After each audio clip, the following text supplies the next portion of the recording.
everyone! For this video guys, nalang ko i-share sa inyo kaning awareness ato ang tanan ha. Kini akong i-share is tungod ni sa nahack iyang account nga kuan kanang Facebook. Og mao ni iyang mga chat sa kuha guys, ipakita na ko sa inyo kung unsa iyang mga chat ha.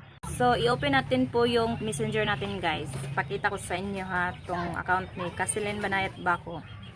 So ayan, i-open natin. Ito po yung chat niya sa akin guys. Ito po yung account ay nahack. Sabi niya sa akin, send me your phone number, free load, talk in text globe, smart TN, 1,000 daw. So, ang laki naman yung load na 1,000. Giga going on now, just 50 people to get their free load. Sabi niya sa akin. Sabi ko naman, are you sure? Sabi naman niya, drop your phone number so I can see you the load. Sabi niya sa akin.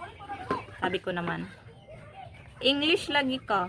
Sabi ko sa kanya. Kasi Pilipina ito eh. Taga Pilipinas po ito yung account na ito.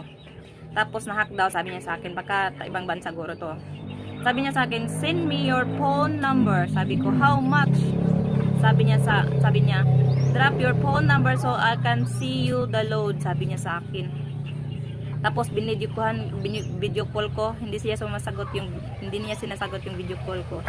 So, be aware po tayo dito guys ha, kasi itong account na to is na-hack, sabi niya sa akin. Tapos yung chat niya ay yung nag-post siya kasi friend na din kami. May bagong account na siya.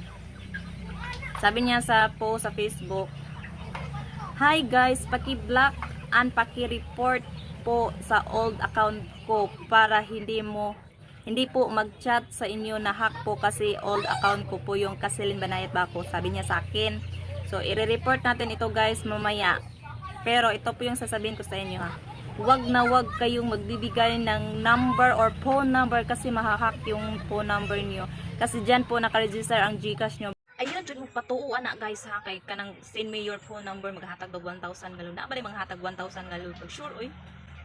Ito lang masasabi ko sa inyo, mag-ingat po tayo guys. Huwag po tayong magbibigay ng phone number kapag naghihingi ng phone number na magbibigay daw siya ng load. Meron pa ba ngayon na magbibigay ng load ng 1,000 tapos maghihingi ng cellphone number? Oh my